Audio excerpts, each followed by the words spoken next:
빌레몬서가 사도 바울이 쓴 가장 짧은 편지 가운데 하나입니다. 한 장으로 되어져 있는데 오늘 말씀은 제가 11절에 있는 하반절에 있는 말씀을 제목을 삼아봤습니다. 이제는 나와 내게 유익함으로, 이 말씀 제목 삼아서 함께 좀 은혜를 나누려고 합니다.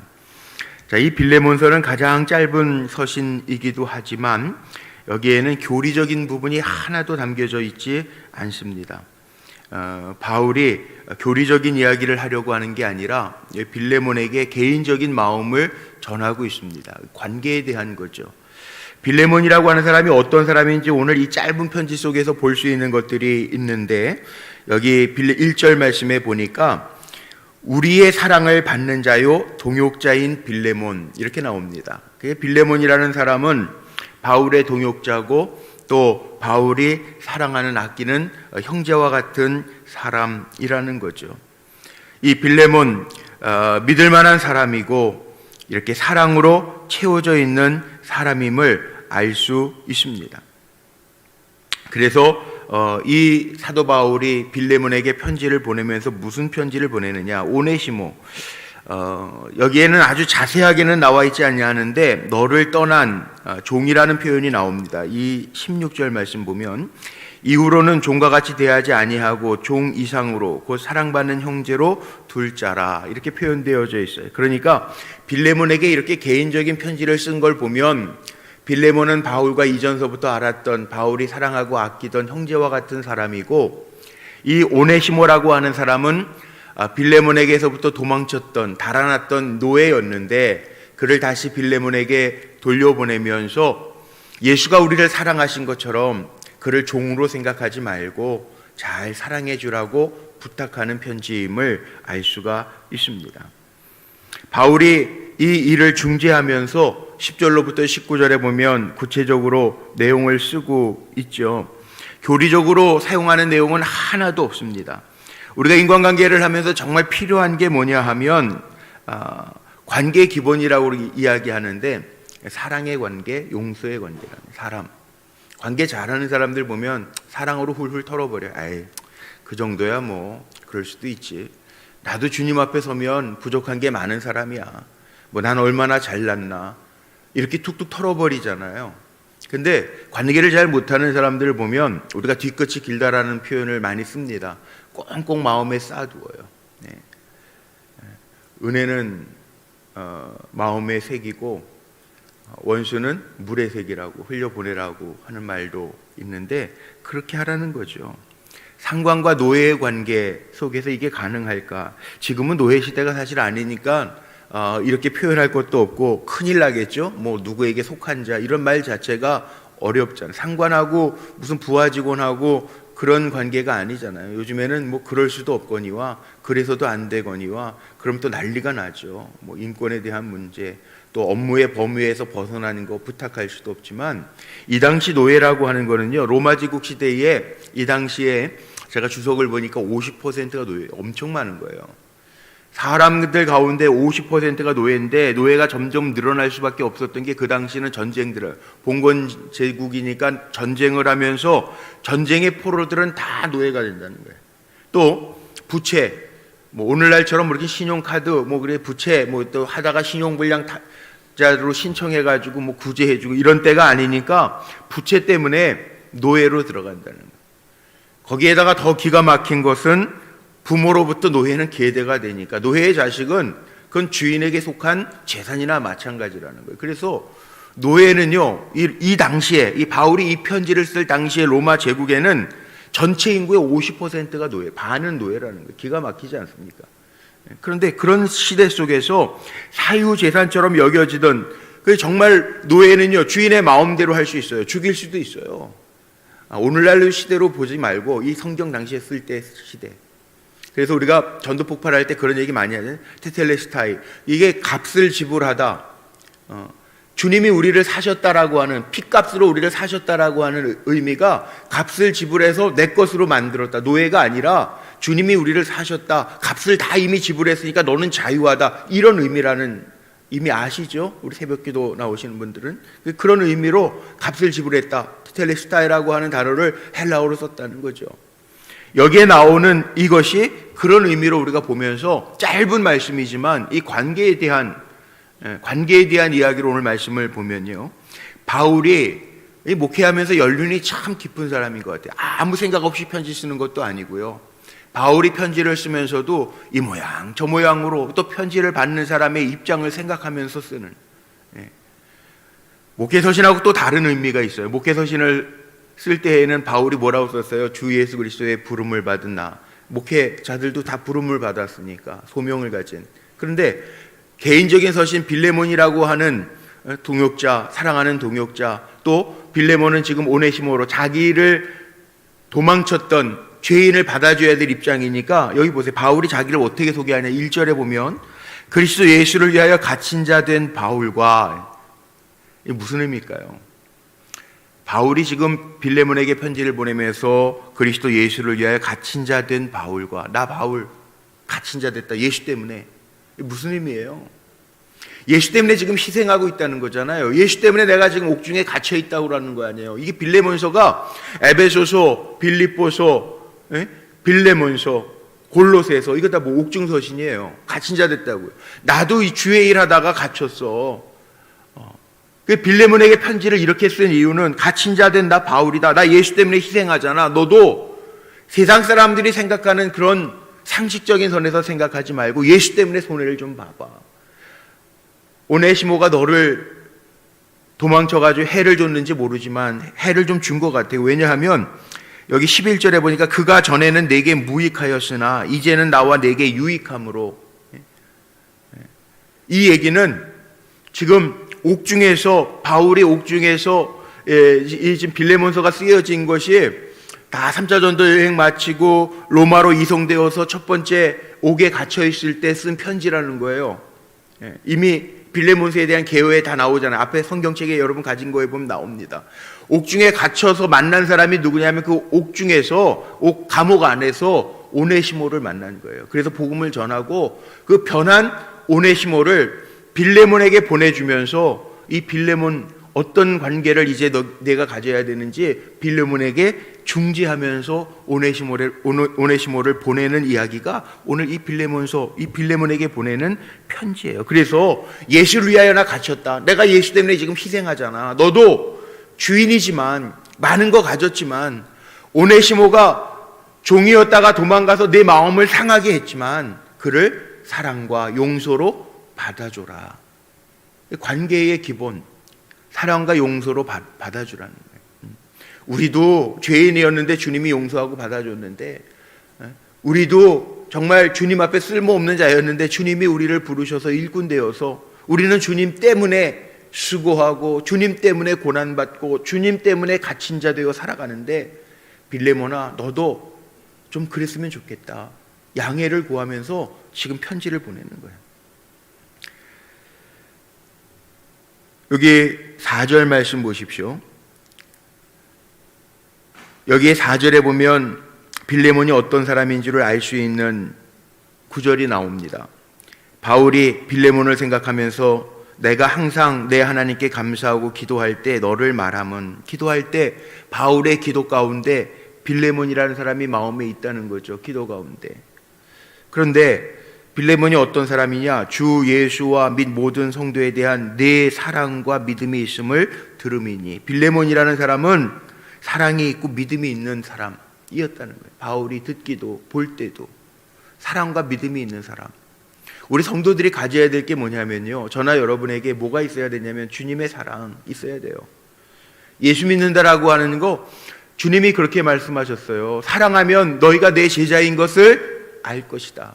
우리도 어떻게 살아야 되냐? 세상 속에서 사랑의 마음을 품으라는 거예요. 사랑의 마음. 이게 쉽지 않아요. 주님의 사랑을 품고 산다는 게 쉬운 건 아닙니다. 그런데 주님의 사랑을 품고 우리의 삶의 모습을 통해서 내 제자임을 세상 사람들에게 보이라는 거예요. 우리가 세상 사람들하고 똑같은 상식선에서만 생각하고 계산하고 관계를 맺으면서 살아가면요, 세상 사람들은 우리가 믿는 사람인지 몰라요. 회사 생활을 20년, 30년 같이 했는데 동료들이 내가 교회 다닌다 그러면 깜짝 놀란다. 그러면 회개해야 돼요. 아유, 야, 우리 부장님이 장로님이었대. 이러면 회개해야 돼요. 회개해야 돼요. 왜? 몰랐으니까. 예전에는 그랬던 것 같아요. 제가 기억나는 게 어렸을 때 교회 마당에서 놀다 보면 남자분들이, 요즘은 가방이다 이 생각, 좋은 가방들 가지고 다니시는데, 남자분들 어른들은 그때는 뭐 예수 믿는 거 창피하게 막 70년대 초반 이럴 때는요, 그 누런 봉투에다가 성경책 넣어가지고 다니셨어요. 남자분들이 많이 그랬어요. 나 왜 그랬는지 모르겠는데 누런 봉투에다가, 그때는 뭐 가방이 흔치 않을 때니까 교회 다니는 거 창피해서 길거리, 그때 뭐 교통수단이 뭐 많지도 않고 걸어 다니든지 버스 타고 다니든지 자가용 있던 집이 별로 없으니까 그러고 다니셨다고. 그러니까 회사 가면은 저분이 부장님이 장로님이었대, 권사님이었대, 회사 사람들이 놀래, 부하 직원들이 그렇게 하면 안 된다는 거예요. 내가 예수 믿는 사람인 거 알아야 되고, 세상 사람들하고 같이 모임을 해도 달라야 되고, 예수 믿는 사람은 달라야 되거든요. 이게 구별, 거룩이라는 말이요, 가장 쉬운 단어로 바꾸라면 다르다라는 거예요. 다르게 살라는 거예요. 그래야 된다는 거예요.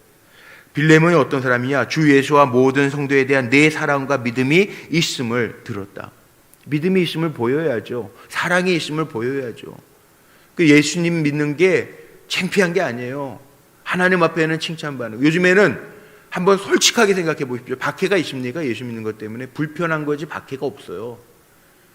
이렇게 신앙의 자유가 있는 대한민국에서 예수 믿는 게, 물론 코로나 때문에 교회 너무, 다른 식당이나 어떤 다른 모임 가면은 박짝지껄한데, 결혼식 가보세요. 결혼식 가면은 뭐 왁짝지껄하고, 뭐 뷔페 식당 가도 뭐 다 모여서 마스크 풀고 먹는데, 교회에서는 밥들, 마음에 얼마나 제가 지금 속상한지 몰라요. 어르신들 예배 끝나고 그냥 가시는 것도 마음이 아프고, 예배, 성도들이 이렇게 사랑의 교제를 못하니까 예배만 드리고 가는데 뒷모습이 너무 쓸쓸해 보이기도 해요. 왜 그런지 잘 모르겠는데 박해는 아니에요. 하여튼 근데 뭐 감염병 때문에 자꾸 집합 금지 명령을 나라에서 내리는 것 같은데 그게 좀 속상하더라고, 마음에.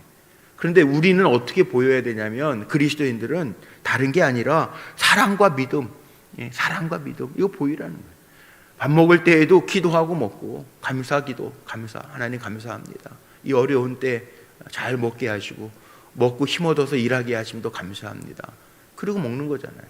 사랑, 다른 사람들하고 달라야죠. 우리가 희생하고 헌신하고 섬겨야죠. 직분이 올라갈수록 권위가 아니잖아요. 교회는 섬기는 거잖아요. 그렇게 하라는 거예요.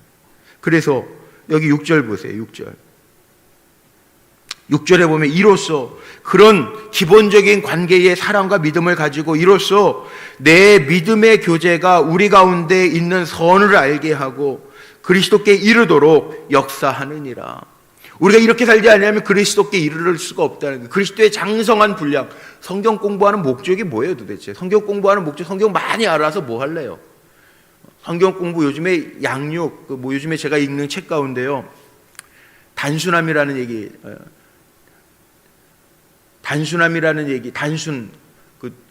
갑자기 제가 책 이름을, 제가 이렇게 책을 읽어도 책 제목도 까먹을 때가 있는데, 단순함이라고 하는 이야기, 교회를 단순하게 하라는 거예요. 단순하게. 프로그램이 운영하는 교회가 아니라는 거예요. 교회는 단순함. 그러니까 성경 공부 프로그램도 사실은요, 성경 공부가 내 지식을 알아서 뭐 할 건데요, 그 성경의 지식을 알아서 그리스도에 이르기까지 잘하라고 하는 얘기는 머리로만 잘하라는 얘기가 절대 아닙니다. 성경 공부 과정을 잘 마치신 분들은 삶이 달라져야 돼요. 어떻게? 사랑과 믿음과 또 믿음의 교제를 통해서 선을 알게 하라는 거예요. 사람들 안에 있는 선, 하나님이 이미 주신 은혜의 선, 그걸 알게 하고 그리스도에 이르도록 점점 주님 닮아가야 돼요. 성경 공부를 우리 교회에 이렇게 직분자 줄 때 양육 과정을 보는데, 양육 다 이렇게 마치시고 거치신 분들은 더 예수 많이 닮아가야 되는 거예요. 더 예수, 그리스도에 이르도록. 야, 주님 더 닮았네. 저 공부하니까 주님 더 닮아갔네. 마더와이즈 하니까 더 예수님 같네. 파도와이즈, 아버지 학교 하니까 더 예수님 같은 아버지네. 전도 폭발하니까 복음 전하는 게 예수님 같네. 그래야 되는 거라는 거예요. 오네시모, 그렇게 이야기하죠. 그래서 바울이 뭐라고 칭찬합니까? 7절 보세요. 오네시모에게 보내는, 형제요, 오네시모에게 하는, 빌레몬에게 하는 거예요. 빌레몬이요, 성도의 마음이 너로 말미암아 평안함을 얻었으니 내가 너의 사랑으로 많은 기쁨과 위로를 받았노라. 너의 사랑으로 많은 기쁨과 위로를 받았다. 빌레몬이 바울을 잘 섬겼던 것 같아요. 주의 종들을 잘 섬겼던 것 같아요. 너의 사랑으로 많은 기쁨, 위로를 받았다. 그리고 지금 부탁하는 거예요. 8절서부터는. 이러므로 내가 그리스도 안에서 아주 담대하게 내게 마땅한 일로 명할 수도 있겠지만, 바울과의 관계가 사도 바울이니까 빌레몬에게, 동역자된 빌레몬에게, 야 오네시모 나랑 오게에서 갇힌 자 네 종이야. 그런데 내가 너한테 돌려보낼 테니까 예전같이 대하지 말고 잘해줘. 그럴 수도 있겠지만 그렇게 안 한다는 거예요. 도리어 사랑으로서 간구하노라. 갇힌 자 중에서 내가 이렇게 희생하라. 갇힌 자라는 얘기를 또 합니다. 나 바울은 지금 예수 그리스도를 위하여 갇힌 자가 되었다. 나이가 많지만 난 이렇게 평생 살았어. 양보하면서 살았어. 예수 때문에 고난받았어. 지금도 옥에 갇힌 자가 되어 있어. 그러니까 갇힌 자 중에서 낳은 아들 오네시모를 위하여 내게 부탁한다. 간구한다. 10절 그렇게 얘기하면서, 그가 전에는 너를 탈출해서 도망했던 무익한 자였는지 모르지만 이제 나를 만나고 옥에서 나를 만나고 복음을 접하고 유익한 자가 되었으니 그를 받아줘라. 내 신복까지 됐다. 받아줘라.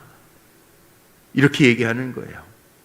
선한 일은 억지로 하고 강하게 명령해서 할 일이 아니니까 14절 보세요. 14절. 내 승낙이 없이 내가 아무것도 하기를 원하지 아니하노니 이는 너의 선한 일이 억지같이 되지 아니하고 자의로 되게 하려 함이라.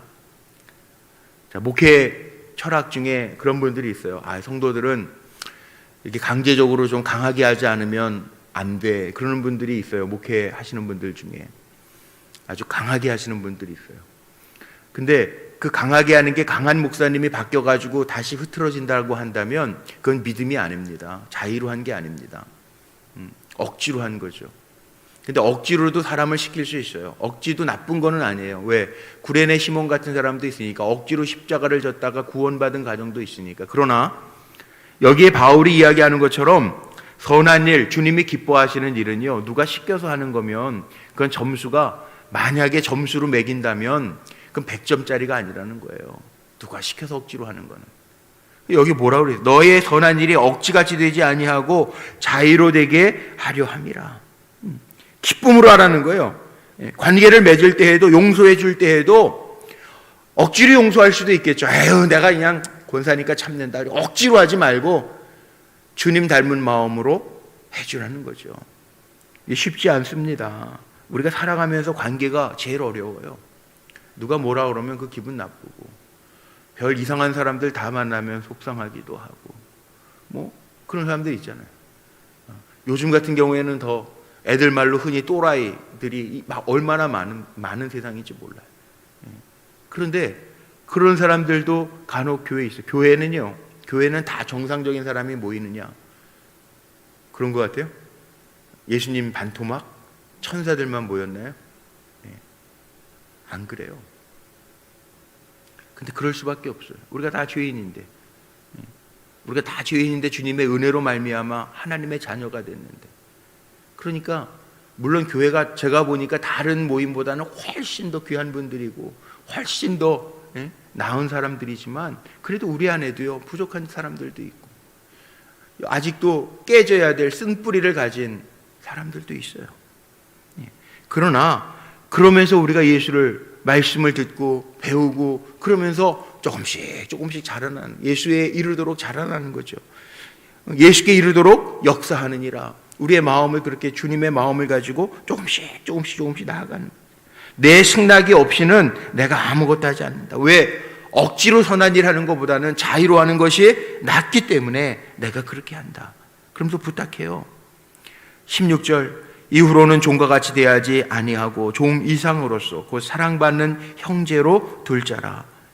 내게 특별히 그러하거든 하물며 육신과 주 안에서 상관된 내게랴. 나도 그렇게 살았는데 바울이 너에게도 부탁한다. 육신과 주 안에서 상관된 이 오네시모는 내 종 아니냐? 그러니까 너하고 관계가 있는데 너는 안 그렇겠냐? 너도 그렇게 해라. 부탁하는 거예요. 그러면서 만약에 그가 너를 또 해롭게 하거나 내 물건을 가지고 도망을 치거나, 그럼 내가 다 갚아줄 테니까, 내가 보증할 테니까, 내가 만약에 그런 일이 있다면 내가 채워줄 테니까, 내가 친히 내 친필로 쓰니까 이만큼 내가 그 사람이 변했다, 오네시모가 변했다라고 하는 것을 내가 말하니까 그거 믿어줘라. 그러면서 20절 한번 보세요. 20절. 이거 너무 중요한 말씀이세요. 20절. 관계에 아주 너무 중요한 20절. 우리 마스크 쓰고 계시지만 우리 20절은 같이 한번 읽어보죠. 같이 시작. 오 형제여, 나로 주 안에서 너로 말미암아 기쁨을 얻게 하고 내 마음이 그리스도 안에서 평안하게 하라. 아멘. 7절에 보면 그런 말씀이 두 번 반복해서 나옵니다. 7절에도 나오는데요. 빌레몬이 어떤 사람이었냐면 이 사랑과 믿음으로 교제했기 때문에 7절에도 나와요. 성도들의 마음이 너로 말미암아 평안함을 얻었다. 평안함.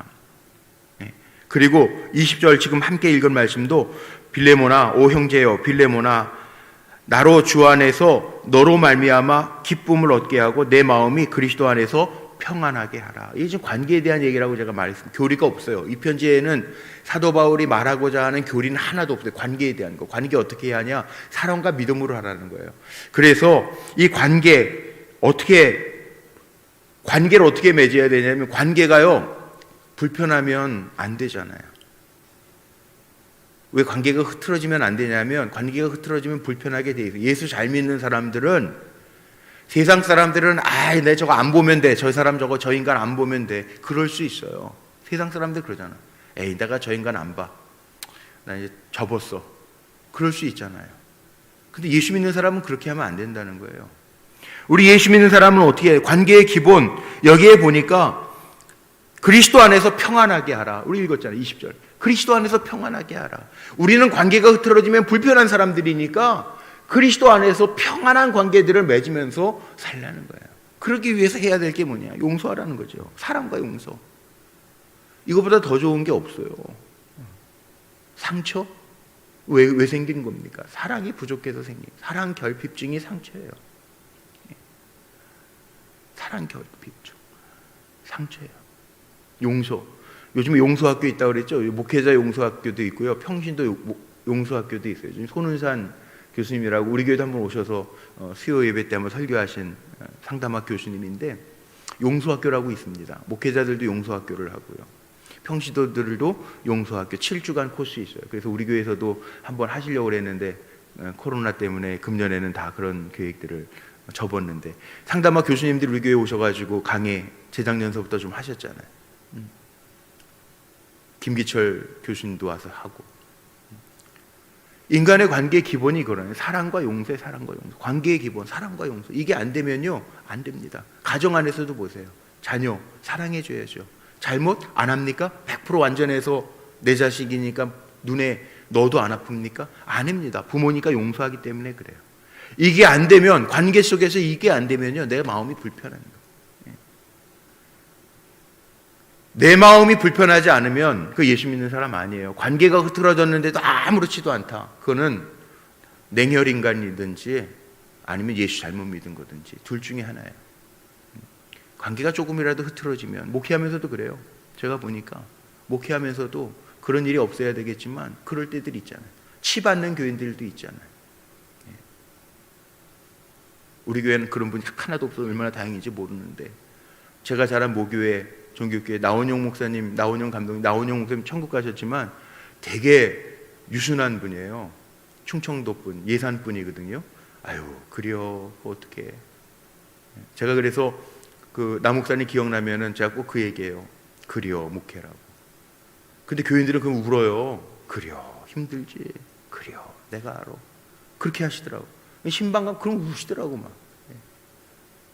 그런 목회자예요. 설교 잘하세요. 근데 어떤 교인, 그 당시에 어떤 교인은요, 나중에 제가 들은,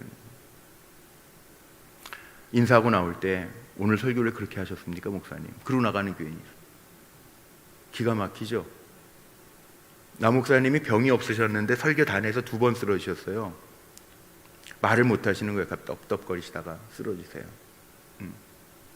기가 막히지 않아요? 목사님이 말을 생각이 안 나셨는지 그러시다 그냥 쓰러지세요. 근데 병명이 없어요. 병원에 병명이 없어요. 지금은 어렸을 때 몰랐어요. 어렸을 때는 목사님 왜 그러시죠? 어디 편찮으신가? 그랬어요. 근데 목회하면서 보니까 그게 어떻게 보면 굉장한 어려움이 있을 수 있었겠다. 근데 나중에 제가 부목사님한테 들은, 종교교회 부목사님 출신에게 들은 거예요. 나 목사님 그래서 힘들었었어. 그러니까 제가 그때는 목사가 된 다음이니까 그 얘기 들으면서 아유 되게 힘드셨겠다. 되게 힘드셨겠다. 쉽지 않죠. 근데 목회자들도 그렇게 치받는 교인들이 있을 때 이게 사랑 용서인데, 용서는 했다고 해도 그게 흔적으로 남을 때도 있잖아요. 참 쉽지 않은 거예요. 관계라는 게. 어떻게 해야 되느냐? 여기 오늘 나와 있는 그대로예요. 사랑과 믿음, 사랑과 용서. 이거 아니면 관계에 성공할 수 없다는. 바울이 오래 살았다라고 이야기를 왜 합니까? 나이 많다라고 하는 얘기를 바울이 다른 목회 서신에서는 안 하잖아요. 그런데 여기에 빌레몬에게 편지를 보내면서 내가 인생을 살아보니까 관계가 편해야 마음이 편한 거야. 그러니까 내가 너에게 이렇게 간곡하게 부탁해서 자의로, 내가 억지로도 말할 수 있겠지만 네 마음으로 기쁨으로 자의로 하면 더 좋겠어. 그러니까 그리스도 안에서 내 마음을 좀 편안하게 해줘. 부탁이야 빌레몬아. 그렇게 얘기하는 거예요. 우리도 마찬가지입니다. 우리 인간들은 관계를 안 하고 살 수가 없어요. 코로나 때문에 힘들게 막 갇혀 있다가 풀어놓으니까는 막 너무 좋잖아요. 그게 왜 그래요? 우리는 관계적인 존재이기 때문에, 사회적인 존재이기 때문에 그래요. 어떻게 관계를 잘할 수 있느냐? 관계 잘하고 싶죠. 저도 그런 기도하거든요. 저를 위해서 기도할 때 하나님이 인정하시는 좋은 목사 되게 해주세요. 목사들 많은데 좋은 목사 되게 해주세요. 제가 기도할 때 그렇게 기도해요. 그럼 좋은 목사라고 하는 게 뭡니까? 물론 말씀도 잘 전해야 되겠지만 관계도 잘해야 되잖아요. 근데 사랑과 용서, 사랑과 믿음이 아니면 안 된다는 거예요. 그런 마음으로 살라. 가정 안에서나 직장 안에서나 교회 안에서나 이 말씀이 그거죠. 그래서 여기에 사람들의 이름도 쭉 나열하면서 바울이 이야기하죠. 내게 나와 함께 있는 이러이러한 사람들이 무난한다. 내 심령에도 은혜가 있기를 바란다. 그 은혜가 뭡니까? 사랑과 믿음으로 잘 교제할 수 있는 은혜가 있기를 바란다. 그 얘기예요. 오늘 우리 성도님들에게도 축복하면서 오늘 말씀 마칩니다. 우리도 수많은 관계 속에서 삽니다. 근데 그 많은 관계를 잘 하려면 사랑과 믿음과 용서가 없이는 불가능하다는 거예요. 그래서 우리는 이것 위해서 기도하고 또 그렇게 노력하면서 아름다운 관계를 맺어간다는 거죠. 그런 은혜가 저에게도, 우리 오늘 예배드리는 모든 성도님들에게도 함께 하시기를 주님의 이름으로 축원합니다.